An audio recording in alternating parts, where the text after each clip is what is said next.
अध्यक्ष महोदय, मला खरं तर भास्करराव जाधवांना सांगायचं आहे, भास्करराव जाधवांची आज कितवी टर्म आहे? जवळपास 6 टर्म पूर्ण झालेत तुमच्या आणि 7वी टर्म आहे. म्हणजे MLC पण त्याच्यामध्ये जर धरली तर त्या गोष्टी.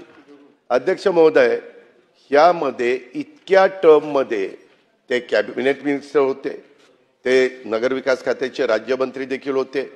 मग इतक्या वर्षात ते त्या भागामध्ये प्रतिनिधित्व करता चिपळूणचं केलं, गुहागरचं केलं.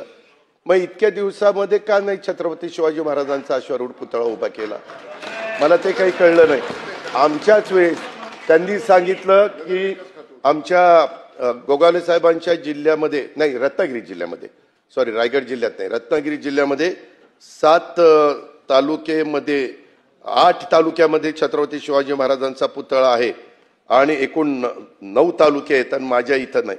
अध्यक्ष महोदय, वास्तविक इतक्या दिवसात पुतळा आपण उभा केला नाही, संपूर्ण खापर आमच्या माती मारायचं.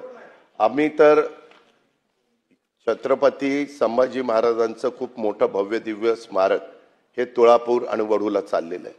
मधल्या काळामध्ये जिथं महाराजांना, छत्रपती संभाजी महाराजांना शेवटच्या काळामध्ये एक फितुरी केल्यामुळं काहींनी पकडण्यात आलेला आहे, तो इतिहास आपल्याला सगळ्यांना माहिती आहे. तिथं पण भव्य दिव्य स्मारक संगमेश्वरला, चिपळूण तालुक्यामध्ये, संगमेश्वर तालुक्यात चिपळूण विधानसभा मतदारसंघामध्ये अशा पद्धतीने आपण अध्यक्ष महोदय त्या ठिकाणी करतोय.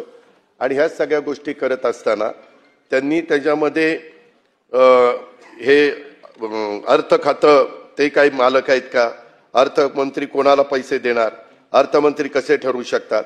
अध्यक्ष महोदय, त्यांनाही माहिती आहे की अर्थ खातं सगळ्याला निधी देतं.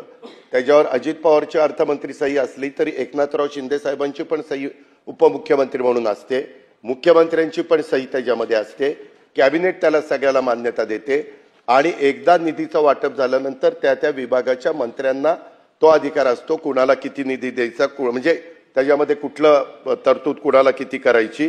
ते सगळं असताना त्यांनी इतकं वेगळ्या पद्धतीनं आपल्याला सगळ्यांना 5:30ला अध्यक्ष महोदय मांडण्याचा प्रयत्न त्या ठिकाणी केला.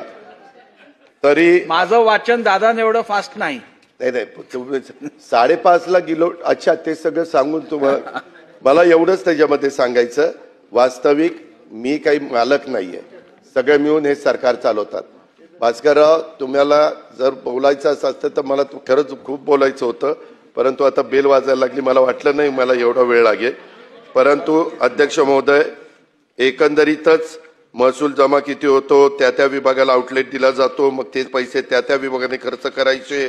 मग अर्थमंत्री कोण स्वतःला समजतात, मी कुणाला कोण समजत नाही. मी राज्याचा अर्थमंत्री आणि नियोजन मंत्री आहे. जो मला अधिकार आहे, जो विधिमंडळाने दिलेला आहे, जो मंत्रिमंडळाने दिलेला आहे, त्याच्या बाहेर मी यत्किंचितही जात नाही. मला महाविकास आघाडीमध्ये देखील मी सरकारमध्ये काम केलेलं आहे, महायुतीमध्ये देखील मी काम करतोय.